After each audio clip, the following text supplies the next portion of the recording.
Good morning বন্ধুরা, আমি চলে এসেছি আবার একটা নতুন এপিসোড নিয়ে। তো এই মুহূর্তে আমরা আছি রোহিংয়ে, আর আমাদের আজকের ডেস্টিনেশন হচ্ছে আনিনি। তো এই মুহূর্তে সকাল সকাল আমাদের যাত্রা শুরু হয়ে গিয়েছে। তো মেঘের অবস্থা দেখতেই পাচ্ছেন, মেঘ একদম ঢেকে রয়েছে, একদম বৃষ্টির পূর্বাভাস একদম 100%। তো এই মুহূর্তে বৃষ্টি হচ্ছে না। তো এই যে পাশে নদীর চরটা দেখছেন, এই নদীর চরের আমরা একটা রিসর্টে ছিলাম। আর এইটা হচ্ছে আমাদের যে আনিনি যাওয়ার পথে সবথেকে বড় আমরা ব্রিজের মধ্যে দিয়ে এখন চলেছি। তো এই ব্রিজটার নাম হচ্ছে দেওপানি ব্রিজ, ইজে নদীর উপরে। এরপরের এতটা বড় ব্রিজ আমরা আনিনির কোথাও পাবো না। ছোটো ছোটো লোহার ব্রিজ আছে, যেমন পাহাড়ে হয়। কালকে আমরা মোরাং থেকে রোয়িং এসেছি, আমরা গিয়েছিলাম লংওয়া, তো এসে রোয়িংয়ে ছিলাম। রোয়িং থেকে আজকে আমরা আস্তে আস্তে পাহাড়ে আবার ঢুকতে চলেছি। লংওয়াও ছিল পাহাড়ি রাস্তা, কিন্তু রোয়িংটা প্লেন ল্যান্ডে ছিল। রোয়িং থেকে আমরা আবার ঢুকে যাচ্ছি আনিনির পথে। এই যে পাহাড় শুরু হয়ে গেল, মোটামুটি প্লেন ল্যান্ডে ছিল। রোয়িং হচ্ছে এখানে সবথেকে বড় সিটি। কিন্তু লোয়ার ডিবাং ভ্যালি বা নর্থ ইস্টের সবথেকে কিন্তু বড় শহর, লাস্ট বড় শহর কিন্তু এই হচ্ছে রোয়িং। রোয়িংয়ের পরে সেভাবে আর বড় শহর কিছু নেই।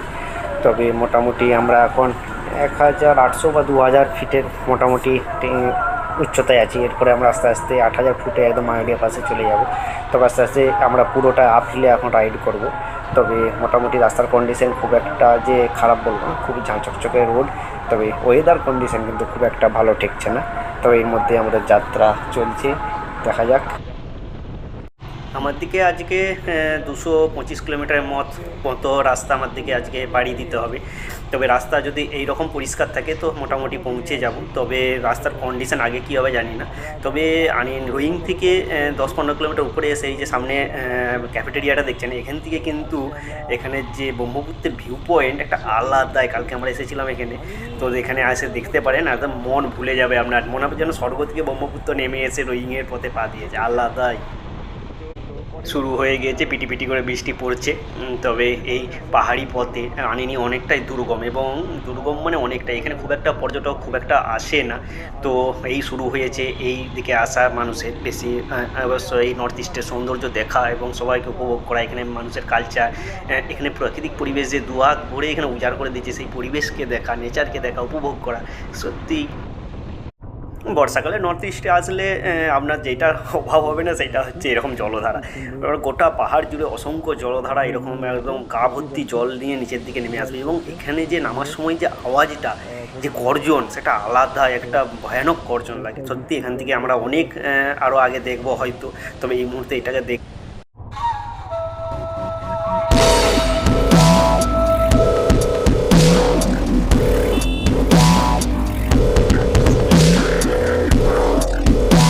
রোয়িংয়ের প্লেন ল্যান্ড থেকে রাইড করতে করতে আমরা প্রায় এখন 8000 ফিটের উচ্চতার উপরে চলে এসেছি। এই সময় আমি আছি এই রুটের সব থেকে উচ্চতম পাস, মায়োডিয়া পাস। মায়ো মানে হচ্ছে এই পাহাড়ের নাম, আর ডিয়া মানে হচ্ছে পাহাড়ের চূড়ো, অর্থাৎ এই পাহাড়ের চূড়ো। এখান থেকে অবশ্য উইন্টারে খুব সুন্দর লাগে, এখানে পুরো বরফে কিন্তু ঢেকে যায়। এবং বরফের সময় এখান থেকে আকাশ পরিষ্কার থাকলে একদম দূর দূরান্ত পর্যন্ত পাহাড়ের চূড়োগুলো এত সুন্দর দেখতে লাগে, মনকে আপনার পাগল করে দেবে। যারা রোয়িং ঘুরতে আসে তারা এই মায়োডিয়া পাসেও ঘুরতে আসে।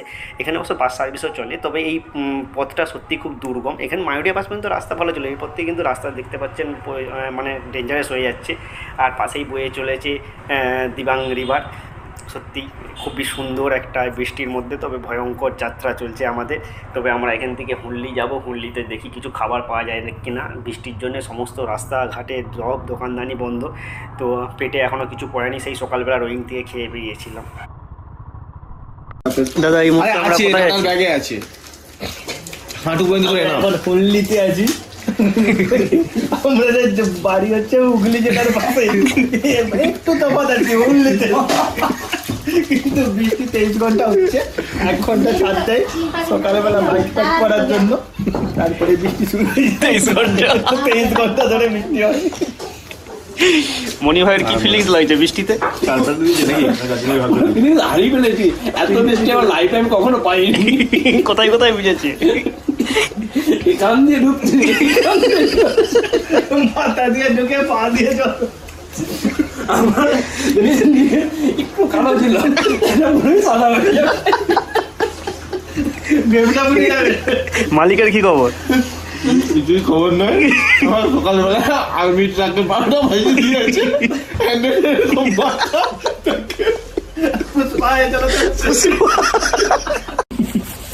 দাদা তোমার হাতটা আমি দেখবার দিই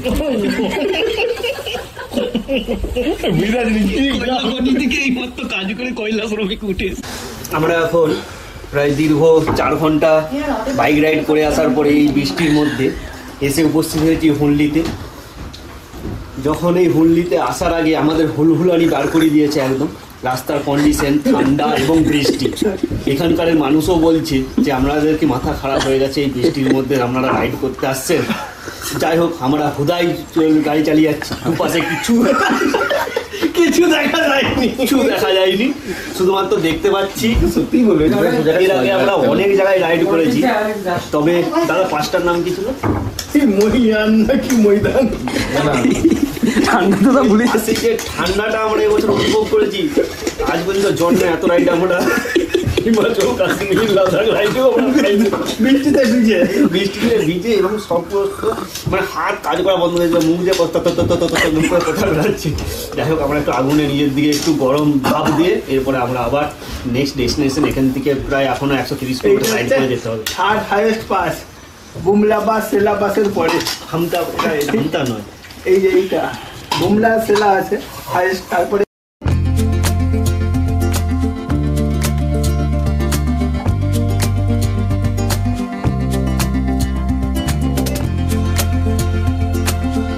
ফাইনালি আমরা একটা ভালো রাস্তাতে আসলাম। তো এখান থেকে যে বোর্ড দেওয়া আছে দেখতে পাচ্ছি আনিনি 110 কিলোমিটার, আমরা অর্ধেকটা রাস্তা অতিক্রম করেছি। তবে আমরা যেখানে খাচ্ছিলাম সেখানে বললো উপরে কিন্তু প্রচুর বৃষ্টিপাত হচ্ছে আর এবং প্রচুর ল্যান্ডস্লাইড হয়েছে, তো আপনারা সাবধানে যাবেন। তবে রাস্তা খোলা থাকলে আপনারা মোটামুটি সন্ধ্যের মধ্যে পৌঁছে যাবেন, চালাতে থাকবেন। আর রাস্তাতে সে আবার কিছু দোকানদানি তো দেখতে পাচ্ছি না, প্রচণ্ড ঠান্ডা লাগছে, বৃষ্টিতে সমস্ত গিয়ার্স ভিজে গিয়েছে। এই গিয়ার্সের মধ্যে যত উপরের দিকে উঠছি রাইড করে করে এবং ঠান্ডা হাওয়াটা লাগছে, ততই যেন ঠান্ডা আরও ভিতর দিয়ে কনকন করছে। সত্যি ভাই, এই রাস্তায় এসে নর্থ ইস্টে বর্ষাকালে আসারই নয়, তারপরে এইরকম দুর্গম জায়গায় যদি ভাবুন যে বাইকের কিছু একটা বা আপনার কিছু সমস্যায় কী করবেন এই রাস্তায়। বলতে না বলতেই পৌঁছে গিয়েছি ল্যান্ডস্লাইড এরিয়াতে। দেখুন এখন টাটকা ল্যান্ডস্লাইড, বর্ষাকালে পাহাড়ে আসলে ল্যান্ডস্লাইডটা কমন জিনিস। তবে আমরা অক্টোবর মাসে আসছি, এই সময় এত বৃষ্টি এখানে হয় না। তো হঠাৎ করে তো নিম্নচাপ হয়েছে, তাই বৃষ্টির কারণে এতটা আমার দিকে দুর্গম রাস্তা তো আছেই, তার মধ্যে এতটা কষ্ট করতে হচ্ছে। যাই হোক, বাইক এই অবস্থাতে খুবই সাবধানে নিয়ে যেতে হবে। আর এই বাঁ দিকে দেখতেই পাচ্ছেন দিবাং রিভারের কতটা ডিপ, সত্যি খুব ভয় করছে, রাস্তায় বাইক স্লিপ করছে, তার উপরে গায়ে আর কোনো জোর নেই। ও রাস্তার কী অবস্থাটা শুধু দেখুন, কতগুলো রাইডারের গ্রুপ এই যে এখানে। হ্যালো,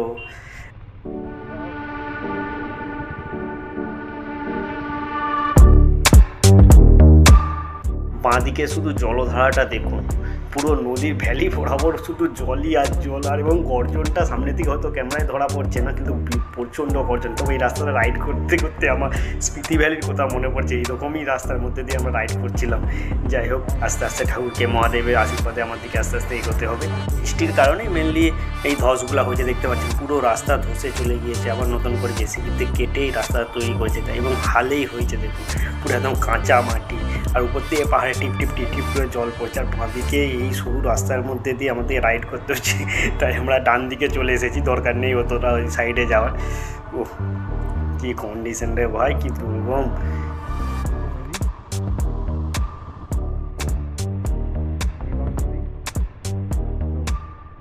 মোটামুটি রোয়িং থেকে 100 কিলোমিটার সিঙ্গেল ওয়ে আছে, তারপর থেকে মোটামুটি দেখতে পাচ্ছি যে ডবল ওয়ে আনিনি এখান থেকে এখনও প্রায় 80 কিলোমিটার উপরে দেখাচ্ছে। তবে রাস্তার কন্ডিশন এদিকে খুব একটা খারাপ না, তবে ধসের কারণে যেগুলো রাস্তা খারাপ হয়ে গেছে।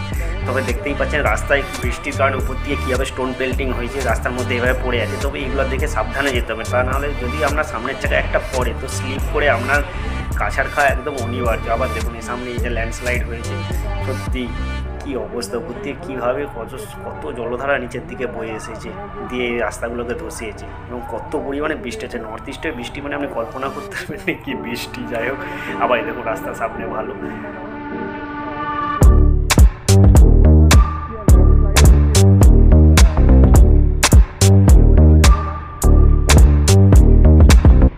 এতটা পথ অতিক্রম করে আসার পরে যত উপরের দিকে যাচ্ছি, সৌন্দর্য কিন্তু আলাদা রকমের সৌন্দর্য আরও বাড়ছে।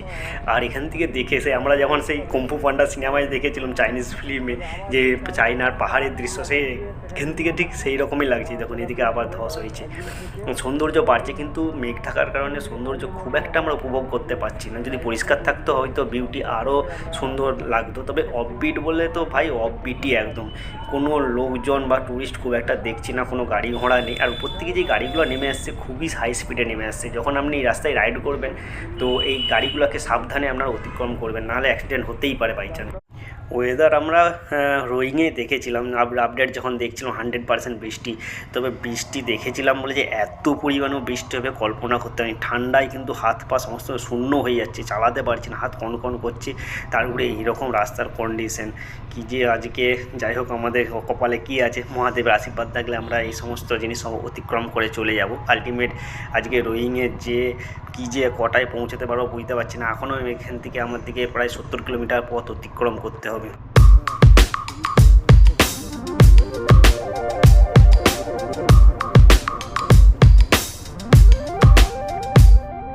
মই এখন 3:30 বাড়িতে চলেছে। আমরা এসে উপস্থিত হলাম ইটালিনে।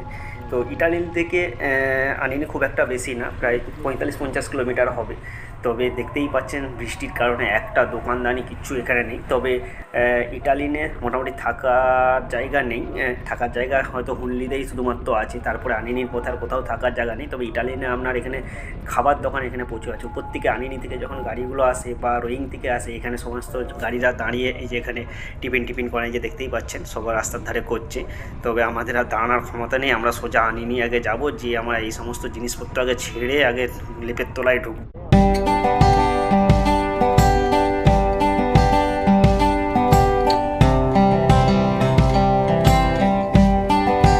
দেখুন একদম লাইভ ল্যান্ডস্লাইড হচ্ছে।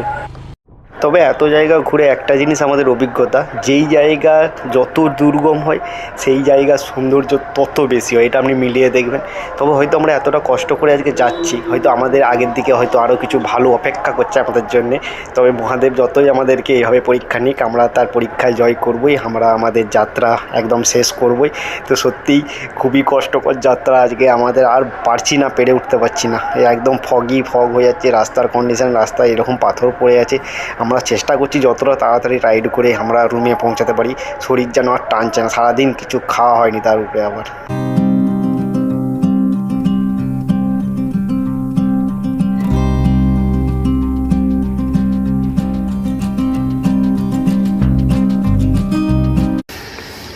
এর আগে আমরা অনেক অফবিট জায়গায় ঘুরেছি, অনেক ইন্টিরিয়রে গেছি। তবে এই রকম ইন্টিরিয়রে এই প্রথম আমরা রাইডে আসলাম। হিমাচল মানে বুঝতে পারছেন, কথা বলার ক্ষমতা পর্যন্ত নেই, এত ঠান্ডা এবং এত পরিমাণে বৃষ্টি, পুরো সব কিছু ভিজে গিয়েছে। যাই হোক আমরা প্রায় 215 থেকে 25 কিলোমিটার রাইড করে ফেলেছি। আর 3-4 কিলোমিটার গেলে আমরা আনিনি পৌঁছে যাবো। ওখানে গিয়ে এই রাস্তার ইতিহাস বা কীভাবে আসলাম বা কী আমরা ভুল করেছি বা কী ঠিক করেছি সেগুলো আমরা ভিতরে আলোচনা করবো। তবে এই মুহূর্তে আমার পিছনে দেখতে পাচ্ছেন আই লাভ আনিনির যেটা পোস্টার, এটা এখানে সবাই ছবি তুলে অনেকে টিল করে। যাই হোক মোটামুটি পাশের আমরা দৃশ্যটা একটু দেখবো। পুরো মেঘই মেঘ, কোনো পাহাড়ের চূড়া দেখতে পাচ্ছি না। মেঘ আর বৃষ্টি, হলো মেঘ নয়, ওগুলো অ্যাকচুয়ালি বৃষ্টি এসে সোজা মুখে লাগছে আর জল হয়ে যাচ্ছে, এরকমই লাগছে। আর এখান থেকে যে পেছনের দৃশ্যটা আমরা দেখি, পুরোটা এটা দিবাং ভ্যালি। শুধু ভিউটা এখান থেকে দেখুন, হয়তো মেঘগুলো না থাকলে এই বিউটিটা হয়তো আমরা আরও ভালোভাবে পেতাম। দেখুন শুধু ভ্যালিটা নিচ দিয়ে বয়ে চলেছে দিবাং রিভার, আর পুরো মেঘই মেঘ। তবে মেঘ না থাকলে হয়তো আরও সুন্দর আমরা বিউটিটা পেতাম। যাই হোক মোটামুটি আমরা অনেকটা আজকে রাইড করেছি, আর আমাদের গায়ে ক্ষমতা নেই। এরপরে আমরা রুমে যাব, রুমে গিয়ে আমরা ফ্রেশ হয়ে তারপরে আমরা ছোট্ট করে একটু ভিডিও বা এই যাত্রার মানে একদমই কথা বলার ক্ষমতা নেই, এমনই অবস্থা হয়ে গেছে। সমস্ত কিছু ভিজে গিয়েছে, বুটে পুরো একবার নিচে জলে ছপছপ করছে, পুরো রেন গিয়ারের জ্যাকেট পর্যন্ত ভিজে জল পড়ছে, একবারেই অবস্থা খারাপ, সমস্ত কিছু ভিজে গিয়েছে। দেখুন মণিভাইয়ের উপরে ডান্স করছে। দাদা আনিনির কি আনিনি, কি করে পৌঁছালো আমি জানিনি, যা জানি সব ভুলে যাচ্ছে, আমি স্মৃতি বিনষ্ট হয়ে যাচ্ছে আমার। এত ঠান্ডা, এত বৃষ্টি। এর আগে আমরা কুমজুম পাস এইসবও গেছি, নেপালে মুক্তিনাথও গেছি, কিন্তু এত কষ্ট হয়নি। আরে কি দুর্গম জায়গা, ভাগ্যিস বিয়ারের রাস্তাটা বানিয়েছিল, সেই জন্যই পৌঁছাতে পারলাম আমরা, না হলে পৌঁছানো অসম্ভব ব্যাপার। মনে হচ্ছে না যেন আমরা ইন্ডিয়াতে আছি, মনে হয় অন্য দেশ চলে এসছে। আর একজন দেখুন নাটা মানুষ, গারো অধিবাসী, দেখুন আনিনি তো একটু ডান্স করিয়ে নিচ্ছে, মনের আনন্দ অনেকটা যাত্রা করছে, কিন্তু পুরোটাই ভিতরে ভিজা খুশি। 20 কিলোমিটার প্রায় আমরা রাইডিং করে এখানে গেলাম, কিন্তু এখানে আর ছবি তোলার জন্য, এটাকে বলে উদায় চলে আসা।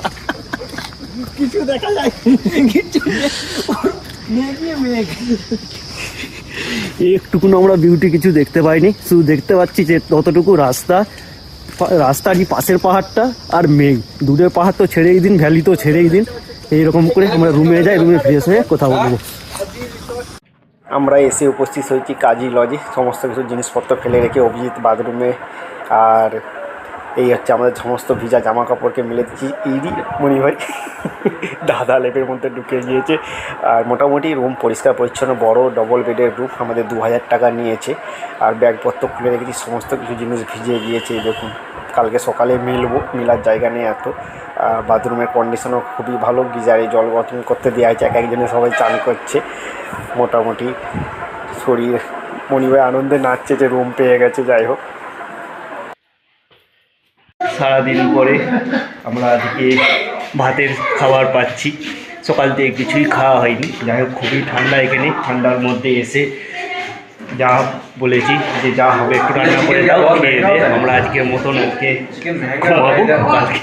কালকে দেখা যাবে।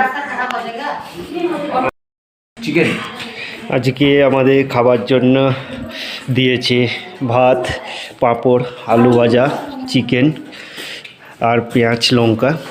এই হচ্ছে আমাদের যে খাবার। হ্যাঁ चिकन एक प्लेट बोला था ना हाँ हाँ हाँ।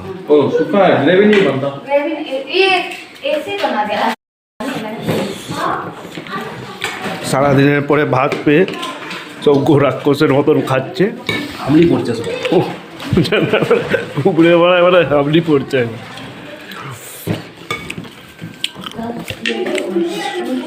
আলু ভাতে দিতে ये लोग खेल मजे ना हाँ एक ही बड़ा हमसे काम বুটগুলার কন্ডিশন দেখুন, পুরো ভিজে ছপ করছে। বুটের ভিতর থেকে জল গড়ি গড়ি নিচের দিকে যাচ্ছে।